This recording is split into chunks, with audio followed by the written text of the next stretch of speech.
Today, we continue on the 7th world in the TD mod, the mod that makes Plants vs Zombies much harder. Well, for the first level of today, welcome to level 7-3, where half the lawn is blocked by craters. With only half the space to plant our defense, we will have to bring space-efficient defenders. The most obvious choice is Gloomshroom, as their high damage and infinite pierce will help us tear through buckethead screen door zombies fairly quickly. I guess if it wasn't obvious enough, Pumpkin is pretty damn good in this level since it doesn't take up any space. And I need to correct something I mentioned in my last video. It turns out that the random gimmicks I talked about in 7-1 and 7-2 actually apply to the entirety of World 7. So in each level, after the first flag, you either have your sun quickly drained, a thunderstorm making it harder to see, or the game speeding up to double its usual pace and shorten slow durations.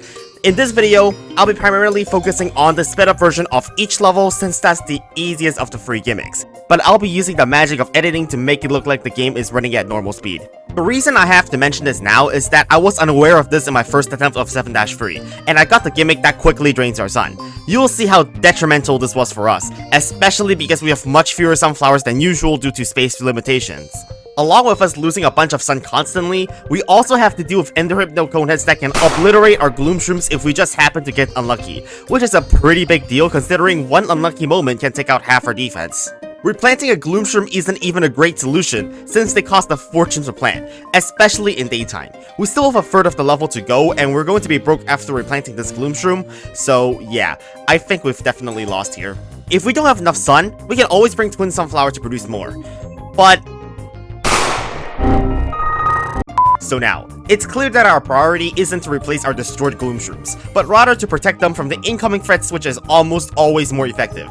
This is why I went with Potato Mines in my next run as a counter against Ender Hypno Coneheads.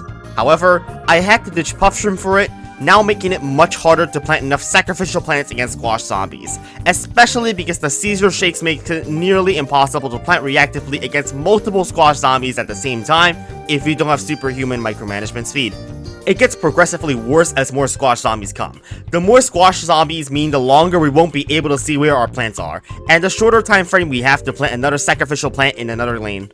We can only lose our Gloomshrooms that many times before we just straight up die to the zombies, but we are getting further than previously using this strategy, so it's not all bad. So instead of trying to just guess where I'm planting my plants while the squash zombie causes a seizure and eventually getting lucky enough, I decided to acquire superhuman abilities myself using Cheat Engine, allowing us to play the game at a much slower pace than usual.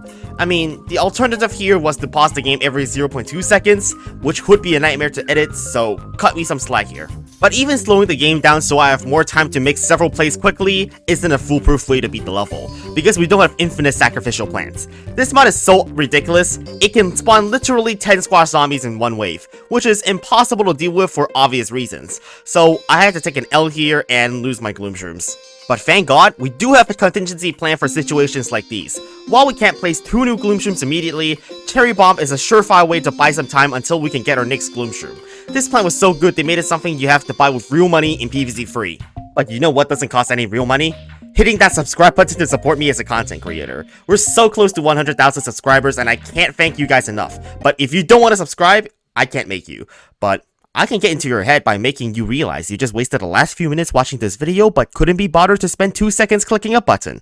Now, after killing the flag zombie on the final wave, there's no real threat anymore as no more squash zombies will respawn, so we can let our lawnmowers clean up any remaining stragglers. A pretty ridiculously difficult level requiring insane micromanagement, but nothing too out of the ordinary here strategically speaking. Moving on. Next up, we're in the Zombiquarium, and Crazy Dave yaps a bit about the levels gimmick but doesn't really explain it, so I'm just gonna fast forward to the plant selection screen. 700 starting sun with mushrooms and aquatic plants enabled, so this is a nighttime level with water. Since there are snorkel zombies, I brought in Tango Kelp to counter them, but the funny part about that is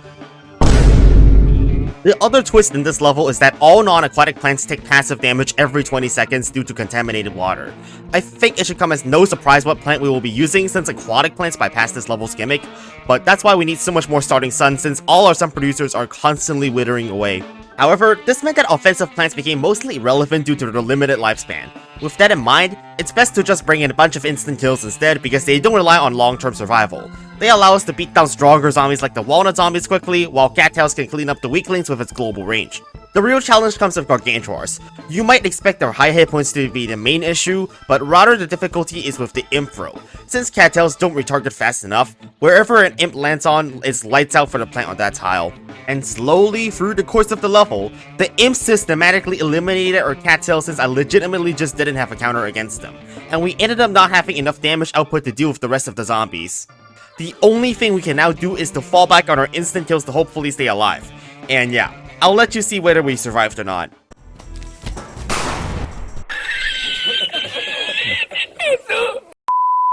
Now obviously I had to replay this level again, but it also meant that I could pick something else other than Tangle Kelp that cost 46,000 sun.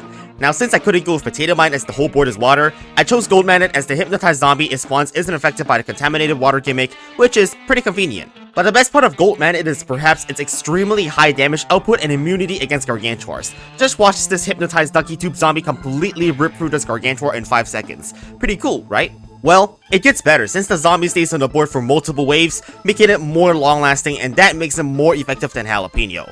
Plus, its cooldown is only 25 seconds, so with all the sun in the world we could need, Gold Magnet is superior in most ways to any other instant kill other than Doomshroom. I also made sure to place all my cattails in the back instead of the front this time. We still don't have a real counter against imps, but since they now don't land directly on top of our cattails will retarget fast enough to prevent them from causing too much destruction, so it worked out fine. With just those small changes to our strategy, getting through this level went from being a difficult task to a walk in the park. One final Doomshroom to clean up the zombies with a pool cleaners, and that's going to seal the deal, and we're moving right along to level 7-5. We returned to our backer for the first time in a long time, and I'm going to be honest with you, this level looks pretty damn easy. 500 starting sun against just Dolphin Riders and Catapult Zombies. Something doesn't add up.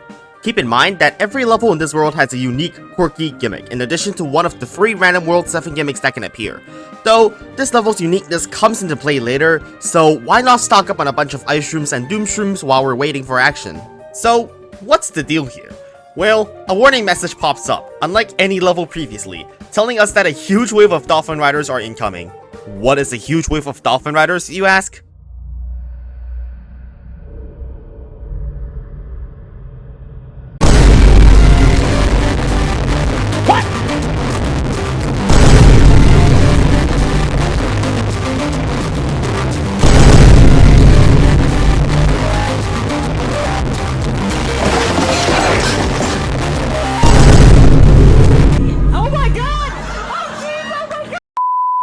You know, I'm not sure if I prepared enough for whatever that was. Listen, this is balanced, I repeat, balanced. Not only is the Dolphin Rider spawning in every single lane, every single wave, they also jump twice further than usual. Again, it's balanced, okay? If you can't win, it's not that hard, just don't lose, man. Was this level even play tested to ensure that it's humanly possible? Well, I think you might know the answer to that one, and I am certainly impressed by how stupidly designed this level was. And a wise man once said, if you don't play a game, you can't lose in it. It's a factually true statement, you know, so I'm gonna apply that philosophy to this level and pretend that this level doesn't exist.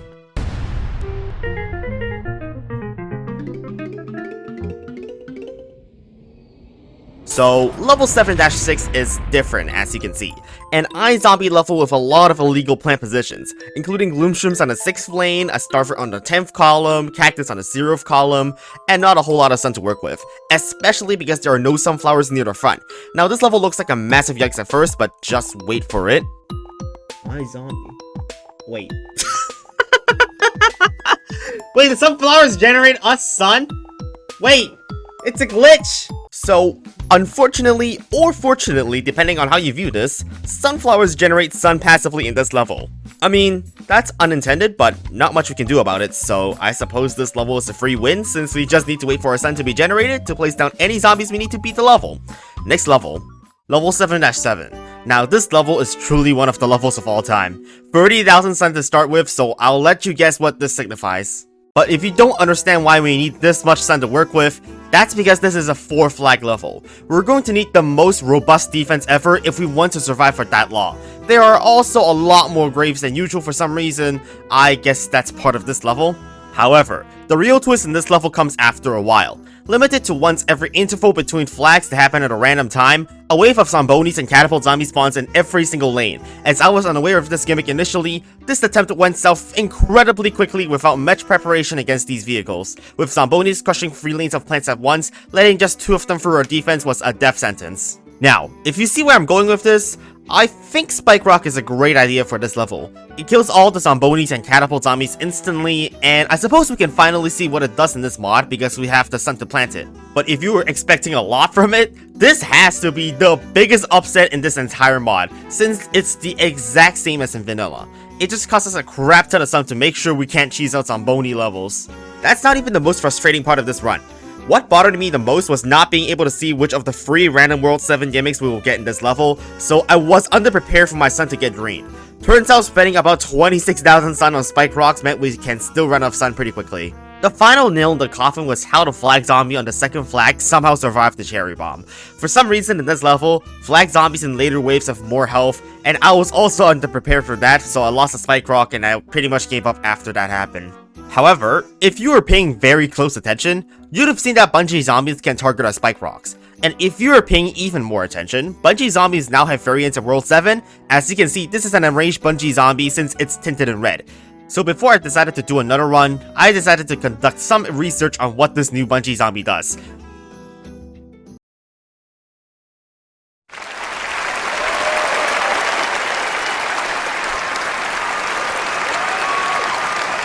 So yeah, it does that.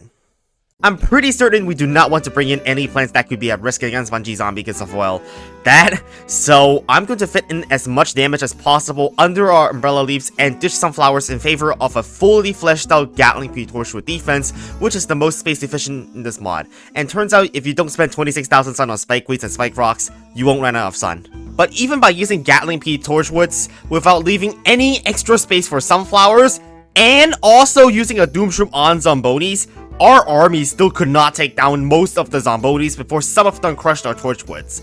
That's a testament to how tanky the Zombonis are in the TD mod. Thankfully though, they didn't reach far enough to crush our repeaters, and Torchwoods are pretty easy to replace as they have fast cooldown and we have a lot of sun, so I easily repaired our defense. But from that point onwards, it was pretty smooth sailing. It's just waiting for Gatling Ps to come back off cooldown to keep increasing our damage output. Not that you can see that happening because we're in a thunderstorm, but trust me, we're killing everything extremely quickly. And after a few more flags of just wrecking everything with Gatling Ps, time for final wave. And here comes a few more twists. First is that the flag zombie on the final wave has a tremendous amount of health, withstanding more than 3 instant kills. But honestly, not that big of a deal since we still have all our lawnmowers. That's until suddenly, a newspaper zombie spawns in every single lane. Well, obviously we destroyed the newspaper zombies with ease because we have like a whole damn army firing down at them, and that's level 7-7 complete, I guess. Now for what may be the worst level yet, we're back on the roof again. And a strange phenomenon is sweeping through the neighborhood this level with both our sun count and the zombies. In this level, the amount of sun we have at any point is hidden from us, which doesn't sound that bad in comparison to the fact that the zombies are shown in misleading positions in this level, due to the hallucination. Yep, that's the twist this level. This doesn't matter much for most of the zombies in this level, except for one, the Hypno Conehead zombies. Not knowing their location makes them devastating against close-range plants like Gloomshroom, since not precisely killing them can be game losing. Oh, but that isn't even the only problem we have this level. That's because the 3 possible gimmicks in World 7 obviously still apply to this level. So we have the Dark Stormy Night scenario, in the level where you already can't see your plants half the time, and can't even see the true location of most of the zombies. Plus, this level has Dolphin Riders, which you can't even seem to block using lily pads, since you can't see where they are. Well, isn't this a fun experience for everyone? And if you thought you were still safe because you see a horde of zombies like 4 tiles away from your roof cleaners, that's actually a little bit of a hallucination because the zombies are already on the final column and rip through the last of our defenses. The cherry on top of the Conehead zombies that the catapult zombies spawn, which aren't even possible to stop because we didn't bring Umbrella Leaf. So you know, I think it's just slightly difficult to defend off the zombies this level. As starters, we would never want to play this level while there's a thunderstorm. So I'm only going to be playing the weaker slowing plants version of this level. Now that allows me to see how we're losing, but literally half the plants are invisible. and you literally don't even see the zombies in the free bottom lanes, and the position of the zombies you can see aren't even where they are, so we have Dolphin Riders jumping over seemingly nothing, while just moments later the entire water lane is actually gone. Then we have to deal with the Jack-in-the-Box zombies, which there are so many of them you can't even counter them using magnet shrooms. And to seal the deal, a couple of Dolphin Riders, and of course they're not actually shown in the positions they are in, and we lose the game because they're actually at the final column already. Now, this is truly the most visually engaging level ever. But if we were to be realistic and try to beat this level using Starfruits, which are the only plants that can actually counter Jack-in-the-Box zombies as previously seen in World 6, we have to deal with Ender Hypno Conehead zombies that literally kill our plants before we even have a chance to respawn, because they were invisible beforehand. I'm going to be for real with you guys, this level is utter suffering for my eyes and my brain, and my sanity. I'm not going to attempt this level any further because it's nearly impossible to see what's going on, not just for me, but for literally everybody. Hence, moving right along to level 7-9. In which, we finally see the return of newspaper zombies. Surely this level can't be that troublesome if it's mostly just zombies with a bunch of health and no special abilities, right? Based on my experience playing a very similar level last video, zombies with a bunch of health are not that big of a threat. That's because high health zombies can be easily countered by using, you guessed it, just instant kill spam. In fact, it was so effective last video, I'm using the exact same loadout as in level 7-2. But what makes this level unique is that after the first flag, all zombies receive a great increase in movement speed. Except Hypno Conehead zombies, who don't receive the same speed buff. If they were, I probably would have quit right here. Fortunately, the speed of the sped up zombies reverts to normal after attacking a plant. That's a pretty original game mechanic that I imagine has never been implemented in any Plants vs Zombies game before, right? But the main problem this level poses is that there's practically no time for us to repair our defenses. The zombies are practically on top of our plants at all times, because the next wave is spawned when only half of the current wave is dead, so the waves stack on top of each other until it causes an unstoppable crush of sheer force that rips apart our defense. Without enough sunflowers to repair our defenses with, my first run in this level was a complete disaster to say the least. However, there is one plant that is perfect for this level. Garlics only receive 1 bite's worth of damage and divert zombies away from themselves, reverting them to regular speed in the process. Not only that, but because it diverts zombies into 2 lanes, we can fully utilize Gloomshroom's extremely high splash damage and kill the Tallnut zombies that way. Obviously, Garlics will still have the downside of dying instantly to Hypno Coneheads, so we'll have to spend instant kills to protect our Garlics from harm's way.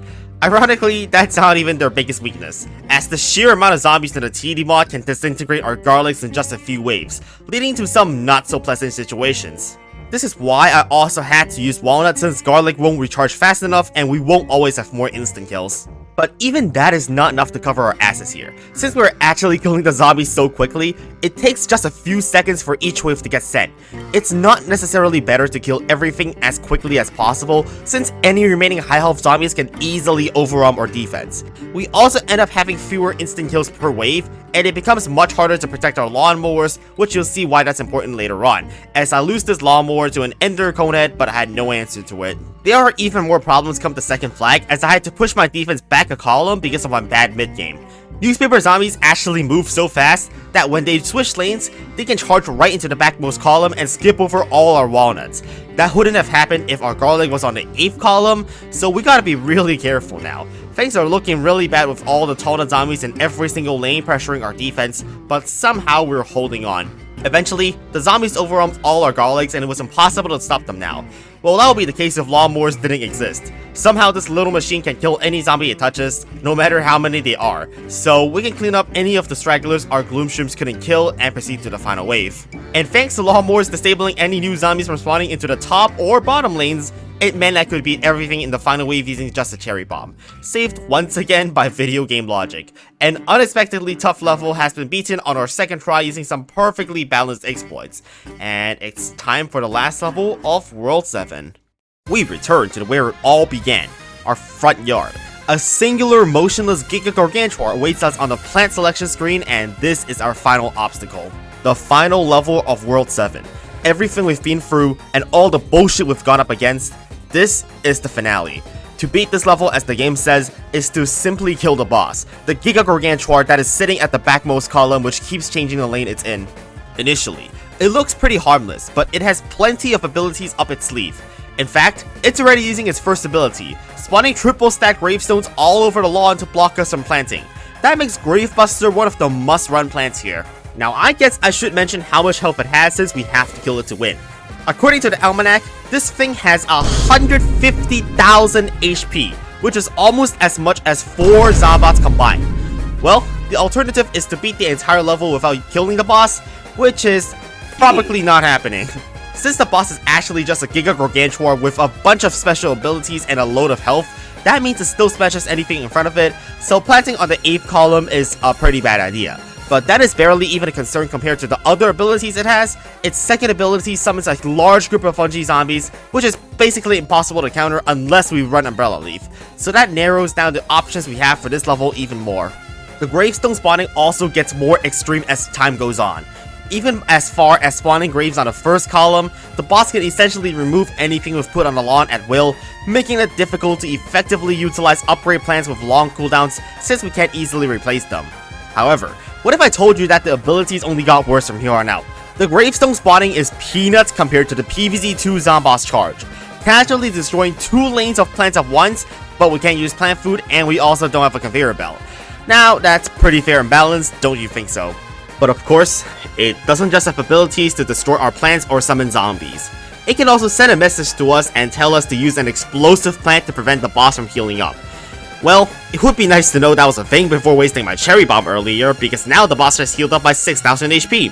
That's healing up an entire Giga Gargantuar worth of hit points at once. With the boss destroying half our plants with graves and half of our plants again with the PvZ2 Zombot charge ability, I don't think I even stood a chance on my first run. I'm dead to just taunt zombies because I'm so lacking in firepower after most of my defense died. And I certainly didn't even come close to doing 150,000 damage to the boss. After learning my lesson from using Gatling Piece, I opted for more spammable plants like Free Peters and Chompers in my next attempt. The best plants are those you can plant a lot of to maximize damage across the lawn, and Free Peter fits that role perfectly as it has the fastest cooldown of any attacking plant. I might have also been a bit stupid last game, since I didn't use my instant kills on a boss as soon as they were off cooldown. We need as much damage as we can get onto the boss since there's almost no way our attacking plants can deal 150,000 damage on their own. Now that we've partially addressed the damage output problem, we also need to ensure our plants stay on the board. Just watch as the sheer amount of ZomBotany piece completely obliterate the bottom lane. There's no way to block them because Pumpkin has such a slow cooldown. And it's not just the bottom lane. Every lane faces the same issue. I think you can see the problem here. In addition to that, the boss can also summon 2 Jack-in-the-Box zombies that, from what I observed, have infinite health. I didn't even know this was a thing because I never used this ability in my first run, so I lost 2 lanes just like that. And remember that all it takes to kill us is 1 enraged bungee zombie which can kill everything on the lawn at once. Oh, and the boss can also change the lawn to the Zen Garden, so I can't even plant anything because I don't have flower pots with me. To make sure we lose even faster, it sends in 2 more Jack-in-the-Box zombies. Now that, folks, is what's called the most fair boss of all time. Instead of Pumpkin, Walnut is more suitable for this level so our defenses don't just completely die to pea-shooter zombies. While it recharges faster than Pumpkins, we also waste a lot of space on just wall plants. That's why I'm only bringing Chomper as there's not enough space to plant Free Peters to effectively utilize them. But if I'm going to be frankly honest with you, I think this run sent me a pretty clear message about the possibility of beating this level. It doesn't really matter what strategies you are even using, because one charge ability can wipe out our entire board anyways. There is simply no way for us to protect our plants from the boss. You can bring all the wall plants in the game, and it would be completely useless to prevent the boss from charging at our plants and killing everything. You can try using any other offensive plant, including Fume Shrooms or whatever else you would like to try. The boss just kills your plants. The ability is truly absurd, and I don't even know why I bother playing a tower defense game if the boss can literally just instantly disintegrate all your towers with no way of stopping it from doing so. If you even try to consider instant kill cycling and stalling to kill the boss, some calculations will indicate how practically impossible this is to achieve. Each explosive only deals 1800 damage, which is only 1.2% of the boss's health. Even with all 4 instant kills and Potato Mine, it would still take 19 cycles of spending all our instant kills on it to win. That is assuming all our instant kills land on the boss and it doesn't heal at all.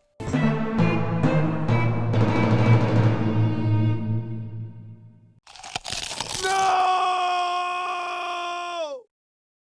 That is why we unfortunately have to skip this level as well. Skipping over 3 levels in one video is less than ideal, but we do have to move on to see what else the mod offers eventually. And now for the 8th world of Total Death Edition.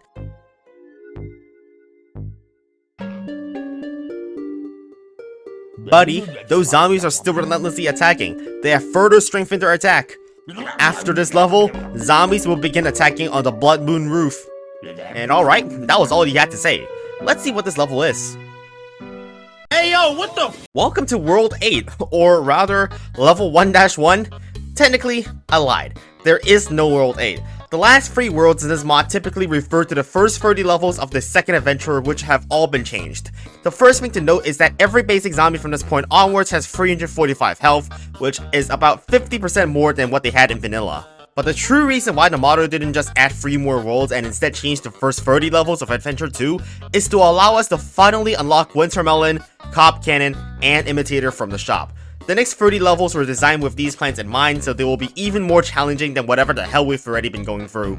Now back to level 1-1. I'll just call it level 8-1 for clarity's sake, since this level is not the same as the original level 1-1, despite there being only basic zombies. World 8, unlike World 7, does not have a world common gimmick. Each level is unique in a sense. For the first level, the game spawns a squash zombie and a balloon zombie in the middle lane every 0.5 seconds. Well, welcome to the level where you can't even see half the time, which is somehow not even the worst level we have today, which is quite remarkable. Now, considering the only thing that actually happens in this level besides the squash zombies and balloon zombies or basic zombies spawning, we can actually defend all the other lanes by just spamming blowovers. And the only thing we have to do is to place our sacrificial plants into the middle lane to kill off all the squash zombies and protect our cacti. Yeah, it's a pretty boring level for the first level of World 8. The final wave is, as you may expect, also just a bunch of basic zombies. So Blover was able to take them down easy. Now, just you wait and see what the rest of this world has to offer. You wouldn't believe it if you didn't see it. Is it finally here? Buddy, listen. It is now the Blood Moon. When the Blood Moon rises, zombies will become very excited. During the Blood Moon rising, Doomshroom will take a lot of damage. You're on your own.